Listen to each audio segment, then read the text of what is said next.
They say the devil is in the details, but that's a lie people tell themselves because they're too lazy to read the fine print. The devil isn't in the details. The devil is in the definitions section, usually around page 4, paragraph 3, subsection B. That's where I lived for 16 years.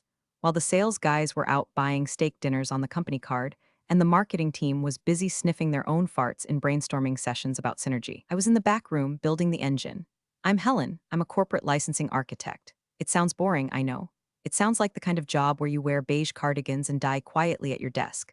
But in the world of data streaming, I'm the person who makes sure the billion-dollar pipes don't burst. I drafted the code, not the computer code, but the legal code, the DNA of the company. 16 years ago, this company, Streamline, wasn't a tech giant in a glass tower in Wilmington. It was three guys and me, crammed into a rented office above a tire shop that smelled permanently of burnt rubber and desperation. I remember sitting on a folding chair, balancing a laptop on my knees, drafting the original exclusivity agreements while the founder, Old Man Harris, paced around smoking cheap cigars. He was a bastard, but he was a smart bastard, knew that the tech didn't matter if the rights weren't locked down. Helen, he'd say, pointing a callous finger at me, make it bulletproof. I want a contract so tight that if they try to breathe without paying us, they owe us for the oxygen. So I did. I built a fortress of paper. I wove clauses together like a spiderweb made of razor wire. I created the licensing infrastructure that eventually turned that tire shop startup into a $1.2 billion empire. For 16 years, I stayed in the shadows. I didn't want the fame. I didn't need the magazine covers. I just wanted the machine to work. Quick side note before I get into how the machine tried to eat me. I'm dumping this whole saga here because my lawyer said I can't talk to the press yet, but he didn't say anything about anonymous forums.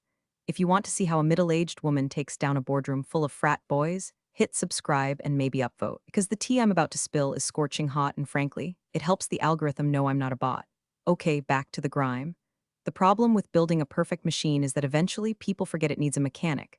They just assume it runs on magic. Old Man Harris died last year. Heart attack. Probably the first time his heart did anything spontaneous in 80 years. And just like that, the kingdom passed to the prince. Enter Brent Harris, 32 years old.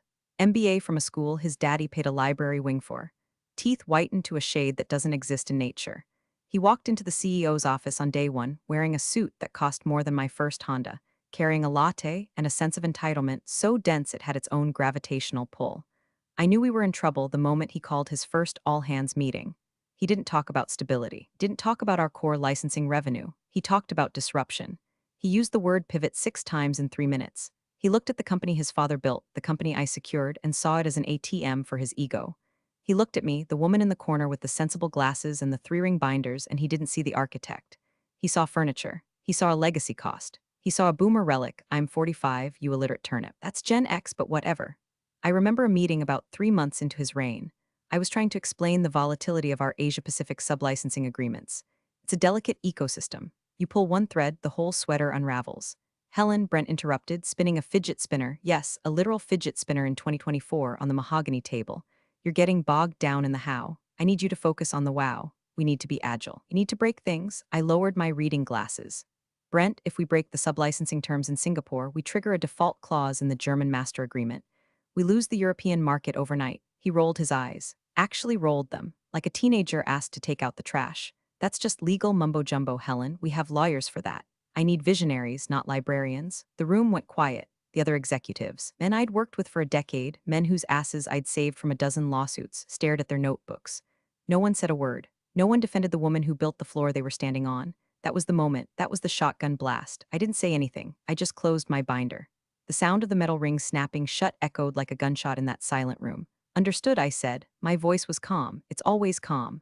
My rage doesn't scream, it calculates. I'll stop being a librarian. Brent smirked, thinking he'd won a power struggle. He thought he was housebreaking the old staff. He had no idea he had just walked into the reactor core and turned off the cooling system. See, Brent made the classic mistake of the inherited rich. He confused authority with power. He had the title. He had the corner office. He had the signatory pen, but he didn't know where the bodies were buried. Hell, he didn't even know there was a graveyard. I went back to my office, a small, windowless box compared to the glass fishbowls the new VP hires got, and I started to organize. I didn't organize for efficiency. I organized for war. I pulled up the original founding documents, the ones with the coffee stains, the ones typed on software that doesn't exist anymore. I sat there, surrounded by the hum of the servers. I authorized the budget for 10 years ago, and I waited. I knew it was coming. And like Brent are predictable. They're like bad code, they always crash the same way. He needed to cut costs to fund his visionary new projects, which mostly involved blockchain because, of course, they did. And the easiest cost to cut is the quiet department that never makes a fuss. He was going to fire me. I could feel it in the air conditioning. It smelled like cheap cologne and betrayal. But here's the thing about architects, we keep the blueprints. And sometimes, if we're smart, we draw trapdoors that only we can see. I looked at the framed photo of Old Man Harris on my desk. He looked miserable in the picture, clutching a cigar. Sorry, old man, I whispered to the photo. Your kid is about to learn why you never fire the person who holds the keys to the castle. I saved 3 specific files to an encrypted USB drive. I put the drive in my purse next to my lip balm. Then I waited for the phone to ring. It didn't take long. The call came on a Tuesday morning. Tuesday is the coward's day for firing people. Monday is too aggressive. Friday risks a weekend PR disaster. Tuesday is bland. Tuesday is safe. Helen, could you pop down to the strategy room? Just a quick sync. It was the HR director, a woman named Kayla who looked like she was 12 years old and exclusively shopped at Zara. Her voice had that tremble in it. I'm about to ruin your life, but I'm going to use therapy speak while I do it tremble. On my way, I said, I picked up my coffee mug. I took a sip. It was cold. I left it there. I grabbed nothing else. No notebook, no pen, just me and my suit. I walked down the hallway I had walked down 5,000 times. I passed the server room. I passed the wall of patents, 7 of which had my name in the fine print as a contributor. I passed the break room where the new marketing interns were making TikToks about hustle culture. They looked at me like I was a ghost. Maybe I was. I walked into the strategy room. It was a glass box in the center of the floor, designed for transparency. The blinds were drawn, so much for transparency. Kayla was there, sitting at the head of the table, clutching a manila folder like a shield. Brent was leaning against the window, looking out at the parking lot, bored. Didn't even turn around when I walked in. He was checking his watch. A Rolex Daytona, tacky. Have a seat, Helen, Kayla said. She didn't offer me water. That's the first sign. If they offer water, they feel guilty. If they don't, they just want you gone. I sat. I folded my hands on the table. Am I being fired, Kayla? Kayla blinked. She wasn't ready for the direct approach. She wanted to do the dance. We're going through a strategic realignment, Helen. Brent and the board have been reviewing our operational efficiency. Restructuring, I said flatly. Just say the word, it has fewer syllables. Brent turned around then. He had that smirk, the one that says he thinks he's the smartest person in the room because his dad owned the building. Look, Helen, let's not make this a drama. The industry is shifting. We need cloud-native thinkers. You've done adequate work here for the era, but we're pivoting to a lean agile model. We need speed. And frankly, your department is a bottleneck. A bottleneck, I repeated. You mean compliance? I mean dead weight, Brent said, dropping the corporate speak for a second. You review contracts like we're buying real estate in 1990. It's slow, it's boring, and it's expensive. We're automating the licensing framework. AI can do what you do in seconds. I almost laughed. I physically had to bite the inside of my cheek to stop a cackle from escaping. AI. Doing my job? Good luck getting ChatGPT to understand the nuance of a cross-border indemnity clause regarding third-party intellectual property in a non-extradition treaty zone. So I'm redundant, I said. Your role has been eliminated, Kayla corrected quickly, sliding a thick packet across the table. Effective immediately. We've prepared a severance package. 2 weeks of pay for every year of service, capped at 6 months. We're also offering out placement services to help you update your resume. I looked at the packet. 6 months of pay for 16 years of building the empire. It was an insult. It was a slap in the face with a wet glove, but I didn't reach for it, not yet, and my equity, I asked. My vesting schedule? Brent waved a hand dismissively. Standard terms apply. Anything unvested is forfeited. You know the drill. You wrote half the policy, didn't you? He thought that was a burn. He thought he was using my own work against me. I did, I said. I wrote the policy for employees. I didn't write the policy for founders' partners. Brent frowned. What? Nothing, I said, standing up. I'll sign the separation agreement, but I need one thing first. We can't give you access to your computer, Kayla said, panicking slightly. Security protocol. I don't need the computer. I need a hard copy of my original employment contract, one signed by your father in 2008. And a printout of my current personnel record showing my termination date and cause. Why? Brent asked, eyes narrowing. For my unemployment filing, I lied smoothly. The state requires proof of the original hire date for long-term benefits calculations. It was nonsense. Complete bureaucratic gibberish. But people like Brent and Kayla are terrified of bureaucracy. They don't understand it, so they obey it. Fine. Brent sighed. Kayla, print it. Let's get this over with. I have a lunch meeting at Nabu.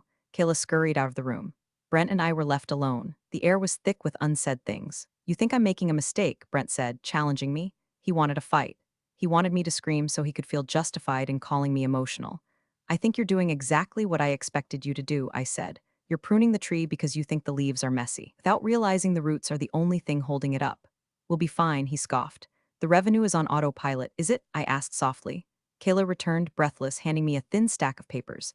my original 2008 contract, and the termination notice signed by Brent dated today. Thank you, I said. I placed the papers into my folder.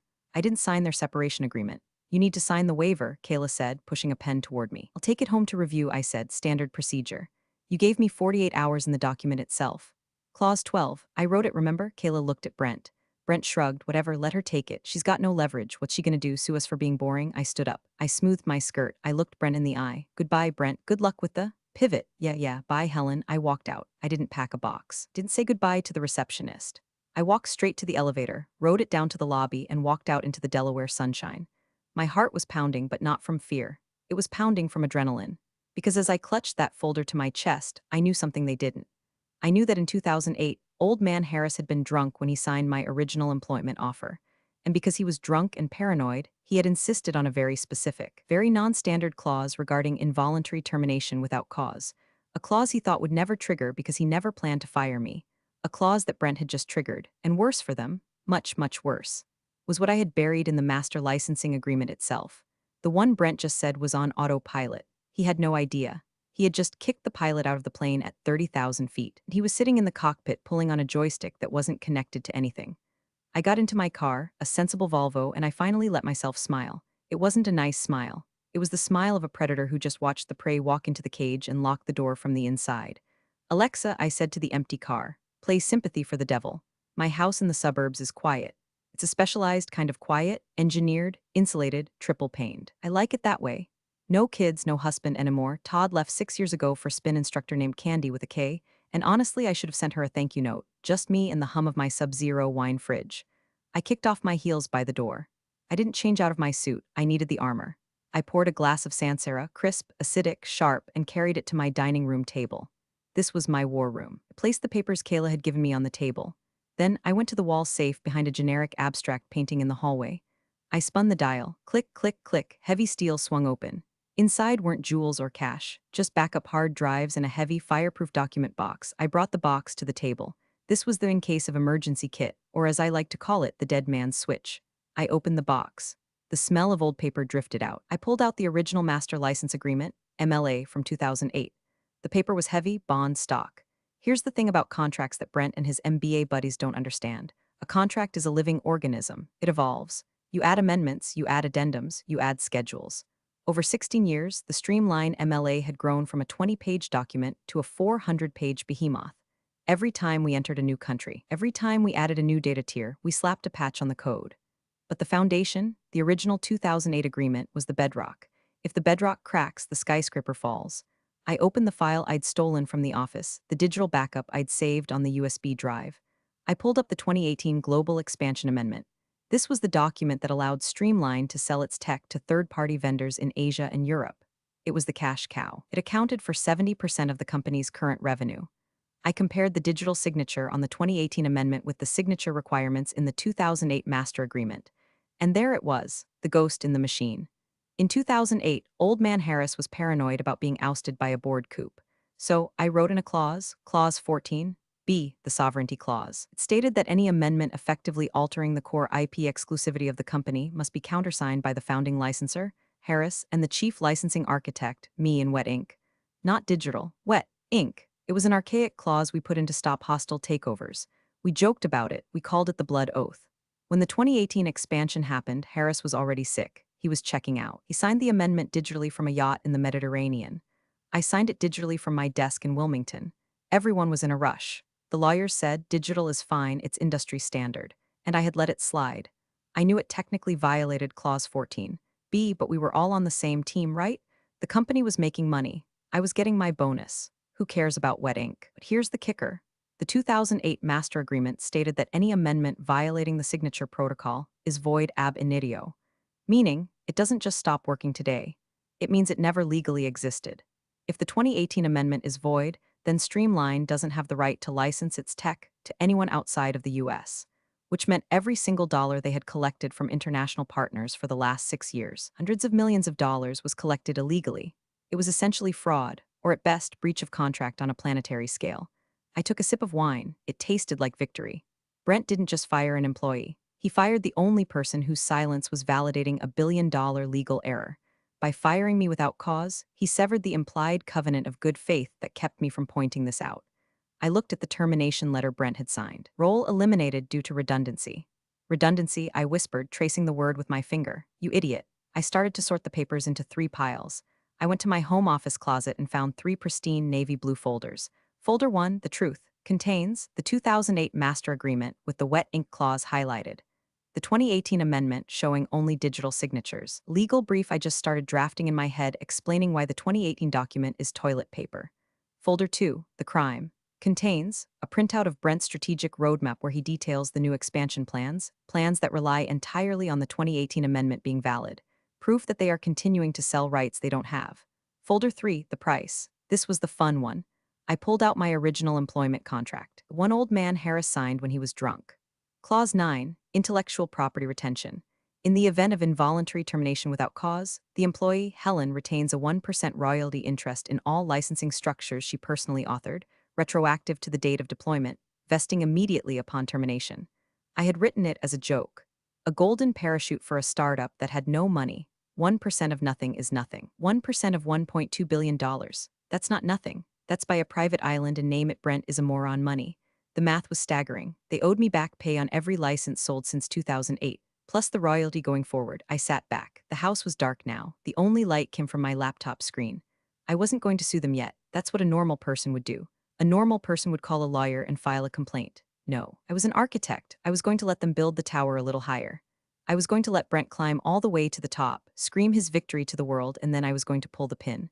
I needed them to commit one more act. I needed them to publicly rely on the invalid contract one more time with Brent's name on it. I checked my phone. A notification from LinkedIn. Brent Harris posted, "Big things coming next week. Global expansion like you've never seen. #disruption #new era." I smiled. He was doing the work for me. "Proceed, Brent," I said to the glowing screen. "Disrupt yourself. 2 weeks. That's how long I waited. For 14 days I was a ghost. I didn't update my LinkedIn. I didn't answer calls from confused ex-colleagues asking why my email bounced. I woke up at 6 a.m. Did yoga, because flexibility is important when you're about to bend a corporation over a barrel. And then I sat at my dining table and monitored the wires. I had Google Alerts set up for Streamline, Brent Harris, and Eurotech Solutions. Eurotech was the big fish. They were a German conglomerate looking to license our entire streaming backend for the EU market. It was the deal Brent had been chasing to prove to the shareholders that he wasn't just a nepotism hire. It was a $200 million contract, and it was completely illegal. On a Thursday, the press release dropped. I saw it on TechCrunch first. Streamline partners with Eurotech in historic $200 licensing deal. CEO Brent Harris calls it the dawn of a borderless data future. I pulled up the article. There was a photo of Brent shaking hands with the Eurotech CEO in Berlin. Brent was beaming. He looked like he'd just invented the internet. The article was full of quotes about synergy and robust legal frameworks. I almost felt bad for the Eurotech lawyers. German lawyers are thorough. They don't like surprises. They like rules. They assume that when a US company says we own the rights, they actually own the rights. They assume due diligence was done. Assumed Brent knew how to read. I zoomed in on the photo.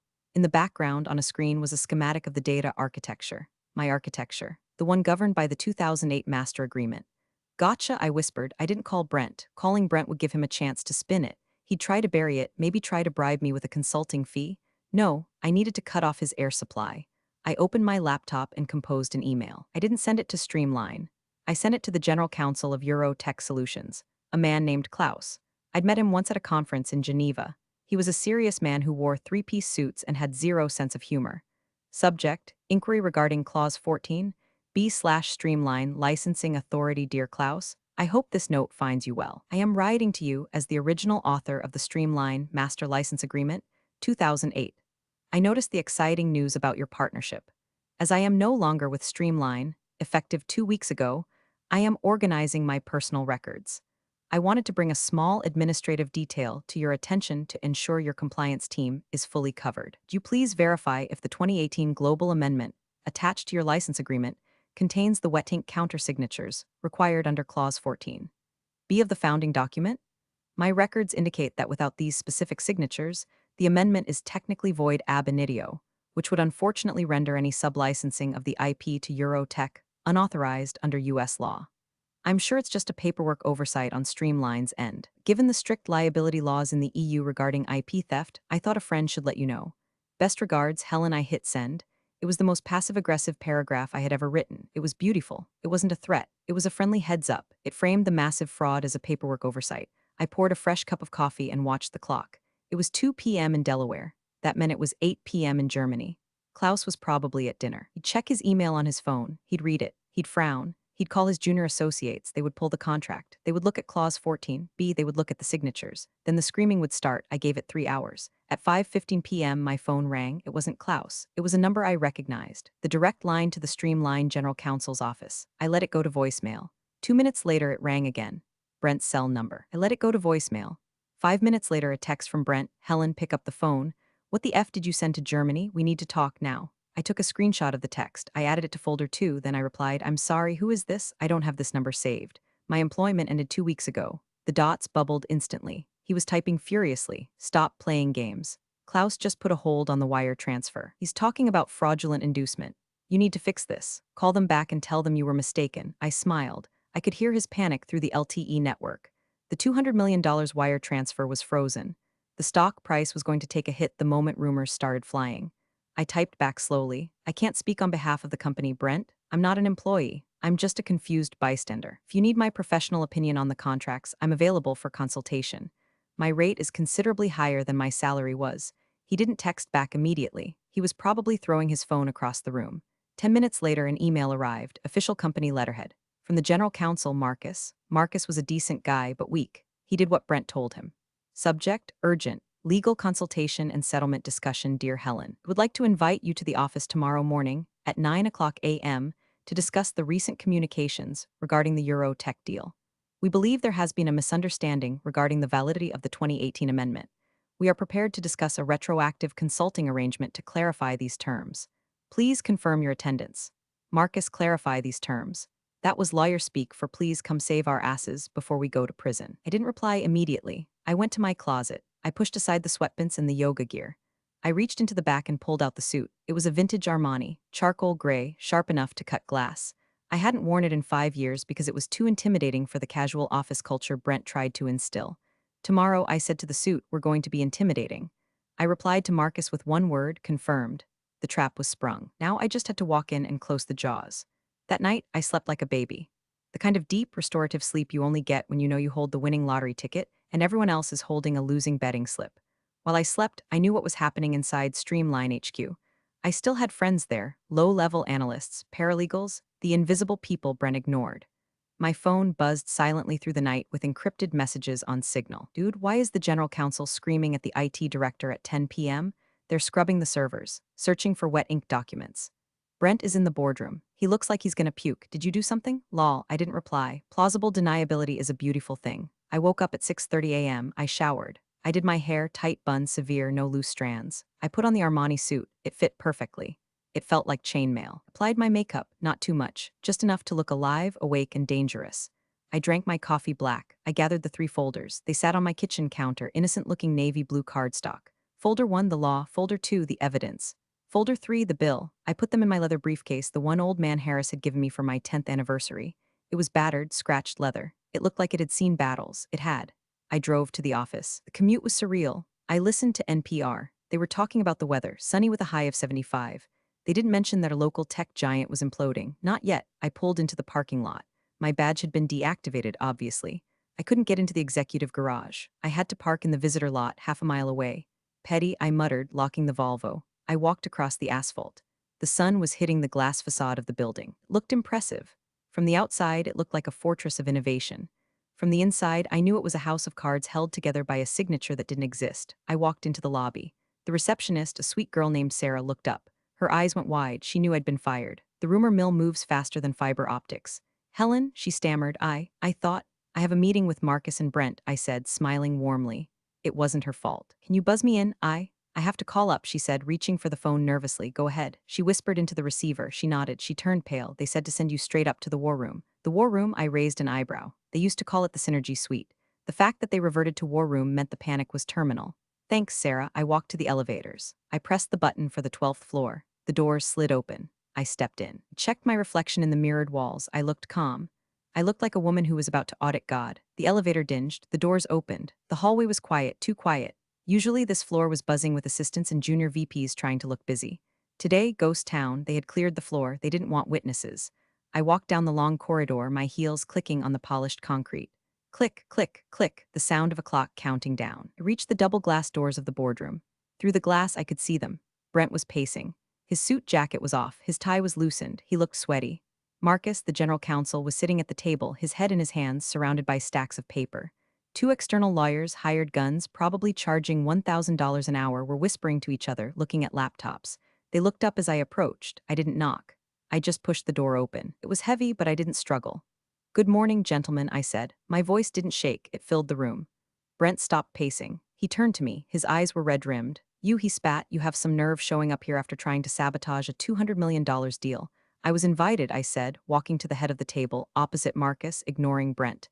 I placed my briefcase on the table, and I didn't sabotage anything. I simply answered a question from a colleague in Germany. "Transparency is one of your core values, isn't it, Brent?" "Transparency?" Brent yelled. "You maliciously misled our partner, did I?" I looked at Marcus. "Marcus, tell him." Marcus looked up. He looked aged. He looked like he hadn't slept in a week. "She's right, Brent, technically." "Technically?" Brent slammed his hand on the table. "I don't care about technically. I care about the money frozen in the bank." "Sit down, Brent." I said. I didn't shout. I used the voice I used when he was an intern, and I had to explain how a printer worked. It worked. He was so shocked by the command that he actually sat. "Now," I said, unlatching my briefcase. "You asked me here to clarify terms. Let's clarify." I pulled out the three folders. I laid them out in a row. "You have a problem," I said. "A very big, very expensive problem. And contrary to what you think, I'm the only person in the world who can fix it. But fixing it is going to cost you." One of the external lawyers, a sharp-looking guy with a shaved head, spoke up. "Miss Vance, we are prepared to offer you a consulting agreement to rectify the signature discrepancy. We can offer you a standard rate of—" I held up a hand. "Stop. You think this is a negotiation for an hourly rate. It's not." I placed my hand on folder one. "This isn't a consulting gig," I said softly. "This is a hostage negotiation, and I'm the one holding the gun." The room went dead silent. The air conditioning hummed. Brent stared at me, his mouth slightly open. He finally realized that the librarian had teeth. "Hostage negotiation?" Brent laughed, a jagged, nervous sound. "You're delusional. We have 50 lawyers on retainer." "You have what?" "A briefcase from 1995 and a grudge?" "I have the truth, Brent," I said, sliding folder one toward Marcus. "Open it." Marcus hesitated. He looked at the external lawyers. They nodded slightly. "Go ahead, see what she has." Marcus opened the navy blue folder. Inside was the single sheet of parchment-colored paper, a certified copy of the 2008 Master License Agreement, specifically page 42, clause 14. "B. Read the highlighted section, Marcus, out loud, for the class." Marcus adjusted his glasses. He cleared his throat. Clause 14, B, sovereignty of IP. Any amendment, addendum, or modification that alters the territorial exclusivity of the licensed technology must be countersigned in wet ink by the founding licensor, Harris, and the chief licensing architect, Vance. Failure to adhere to this protocol renders said amendment void ab initio. I leaned forward. Void ab initio. Do you know what that means, Brent? "It means it's void from the beginning," Marcus whispered, his face going gray. "Exactly," I said. "It means the 2018 Global Expansion Amendment. The one you used to sign deals in Japan, Brazil, the UK, and now Germany never legally existed. You've been selling rights you don't have for 6 years. That's a technicality." Brent shouted, standing up again. "It's a clerical error. We can just sign it now, backdate it." "No, you can't," I said calmly. "Because old man Harris is dead. He can't sign it. And I'm not an employee. So I can't sign it as the chief licensing architect anymore. We'll argue intent in court," the shaved-head lawyer interjected smoothly. The intent of the parties was clear. The company operated as if the amendment was valid. A judge will uphold the doctrine of equitable estoppel. Maybe, I conceded, in 3 years, after discovery, after the depositions, after every single one of your international partners freezes their payments because they don't want to be accessory to IP fraud. Can the stock price survive a 3-year freeze on international revenue, Brent? Brent looked like he'd been punched in the gut. He knew the answer. The company burned cash. Without the international stream, they were insolvent in 6 months. "What do you want?" Brent asked. His voice was quiet now. The bluster was gone. "You want your job back, is that it? Fine, you're rehired. Come back. Sign the damn paper." "We'll pretend this never happened," I laughed. It was a genuine laugh. "My job? You think I want to come back to this cubicle farm and report to you?" "No, Brent, I don't want a job." I slid folder 2 across the table. "This is a timeline," I said. "It documents every single violation of Clause 14, B since 2018. Every contract signed, every dollar collected. It totals approximately $840 million in revenue collected under a void contract." Marcus flipped through the pages. His hands were shaking. I had been thorough. I had transaction IDs, dates, counterparties. "If I send this folder to the SEC," I said, "it's not just a contract dispute. It's securities fraud." You reported revenue to shareholders that was based on an invalid legal instrument. You attested to the validity of these contracts in your 10K filings, Brent. That's jail time. Federal. Brent sank into his chair. He looked at the lawyers. Is she right? The external lawyer sighed. It's problematic. If she goes whistleblower, the investigation alone destroys the market cap. Even if we win, we lose. So I said, clasping my hands, we've established that I have the power to turn this building into a crater. Now let's talk about how we avoid that. I reached for folder 3. This is the solution, I said. How much? Brent asked. Just say the number. 1 million? 2? Oh, Brent, I smiled. You're thinking too small. You're thinking like a manager. I need you to think like an owner, because that's what I am. I opened folder 3. I turned the document in folder 3 around so they could read it. It was my original 2008 employment agreement. Clause 9, I said. Read it. Marcus leaned in. He was sweating profusely now. He read silently for a moment, then his eyes bulged. He looked at me, then at Brent, then back at the paper. Jesus Christ, Marcus muttered. What? Brent snapped. What does it say? It says, Marcus stammered, that in the event of involuntary termination without cause, Helen retains a royalty interest in all licensing structures she personally authored, retroactive to the date of deployment. So? Brent waved a hand. A royalty, what is it? A few grand? It's defined as 1.5% of gross international licensing revenue, Marcus said, his voice trembling. 1.5%? Brent scoffed. That's peanuts. Fine. We'll pay you 1.5% of this month's sales. No, Brent, I corrected him gently. Retroactive to the date of deployment. That means 2018. You owe me 1.5% of every dollar this company has made outside of the US for the last 6 years. 1.5% of every dollar it makes in the future. The room went silent. The lawyers were doing mental math. $840 million in past revenue. 1.5% of $840 million. $12.6 million. Immediately, in cash, plus the future value. If the company hit its targets, that 1.5% was worth another $3.4 million a year. Forever. That's extortion, Brent whispered.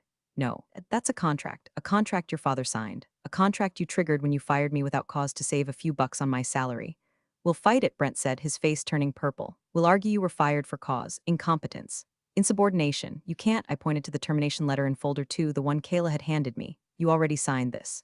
Reason for separation, redundancy/role elimination. You put it in writing. Brent, you can't change the reason now just because the bill is higher than you expected. The external lawyer closed his laptop. He looked at Brent. She has you cold on the termination cause. If we try to change it now, it looks like retaliation. The Department of Labor would eat us alive before we even got to the contract dispute. $12 million, Brent muttered. I don't have $12 million in liquid cash for a severance payment. Then you better find it. I said, sell the yacht, sell the summer house in the Hamptons, or explain to the board why you need to dip into the emergency reserves because you didn't read my personnel file. This destroys me, Brent said, looking at me with pure hatred. If I pay this, the board will know. They'll fire me. Probably, I shrugged. But if you don't pay it, I send the email to Eurotech confirming the contract is void. Then you lose the $200 million deal, and the SEC comes knocking. Then you don't just lose your job, Brent, you lose the company, you go to prison. I leaned back in my chair. So, the choice is yours. You can be the CEO who paid a massive settlement to a brilliant architect he wrongfully terminated, an expensive mistake but survivable. Or you can be the CEO who committed fraud and destroyed his father's legacy. I checked my watch. I have a yoga class at 11. I need an answer before I leave. Brent looked at Marcus. Marcus nodded slowly. Pay her, Brent. It's the only way to seal the 14B breach. We can structure the settlement to include a waiver where she retroactively validates the signatures. We pay her to fix the mess. I hate you, Brent hissed at me. I know, I smiled. That's why I added a premium. A premium? Yes. The 1.5% is the contractual obligation. For me to sign the wet ink validation on the 2018 documents, to save your Eurotech deal, that requires a consulting fee. How much? Another $2 million, I said. Call it an asshole tax. The next hour was a blur of aggressive typing and hushed phone calls. Brent had stormed out to call the CFO, leaving me alone with the lawyers. This is where the real war happens. People think the war is the shouting match. It's not. The war is in the drafting of the settlement. External lawyer, his name was Sterling, apparently, slid a laptop toward me. We've drafted a preliminary settlement and release agreement, Sterling said. It structures the $14.6 million as a lump sum payment. In exchange, you release all claims, sign the retroactive validity documents for the 2008 and 2018 agreements, and agree to a standard NDA and non-compete. I pulled the laptop closer. I didn't just read it. I dissected it. Section 4, I said, pointing at the screen. Employee agrees to a global non-compete for a period of 5 years in the data licensing sector.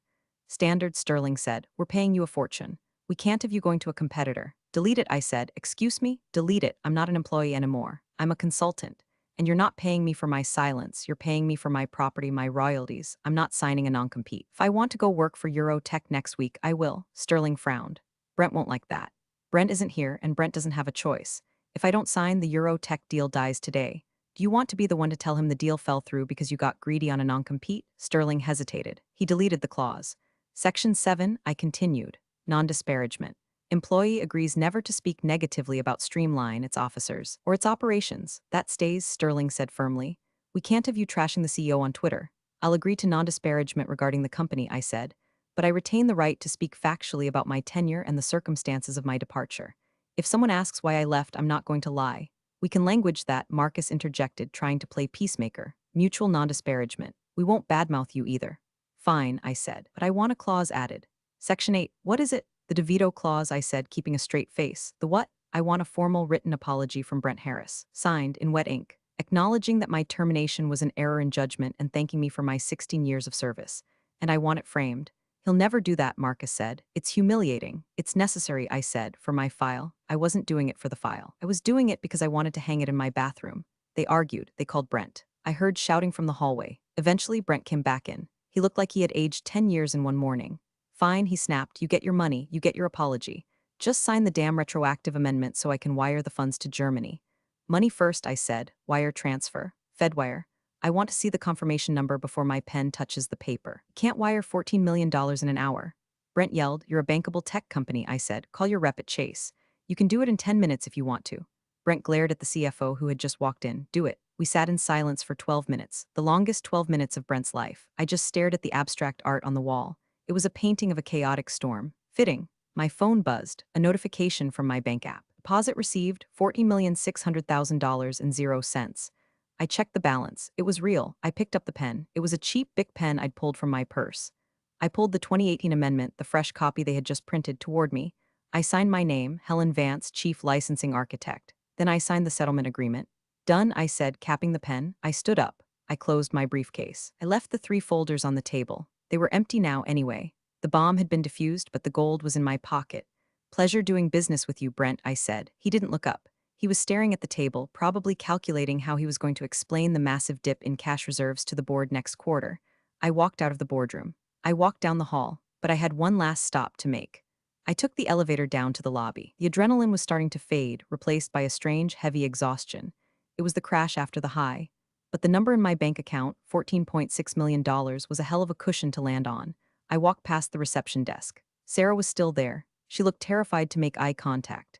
It's okay, Sarah, I said. I'm leaving for good this time. Did it go okay? She whispered. It went fine, I said. Hey, Sarah. You know that plant in my old office? The peace lily? Yeah, don't water it, I said. Let it die. It hates this place anyway. I walked out the front doors. The air outside smelled sweet. It smelled like freedom. It smelled like early retirement. I got into my Volvo. I tossed the briefcase onto the passenger seat. I didn't drive home immediately. I drove to a small dive bar about 3 miles away. The Rusty Nut was where old man Harris used to take us after we signed a big deal in the early days. It was a dump. Peanut shells on the floor, neon signs that buzzed. It was 11:30 a.m. The place was empty except for the bartender, a guy named Al who looked like he'd been carved out of granite.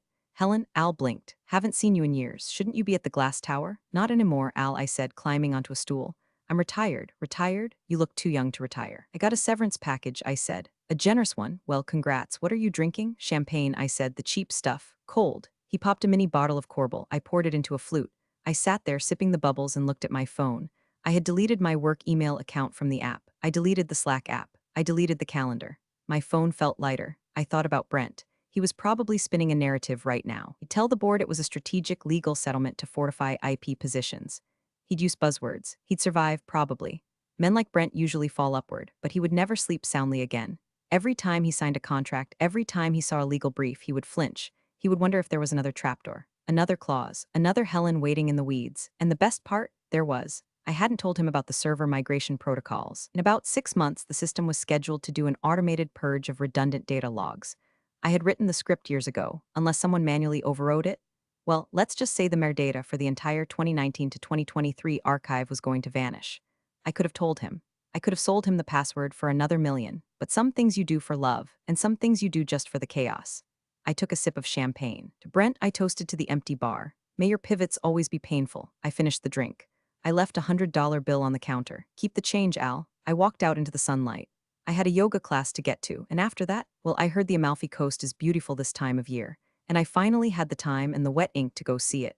My dignity hadn't just returned. It had been capitalized, vested, and paid out in full. We're all healed.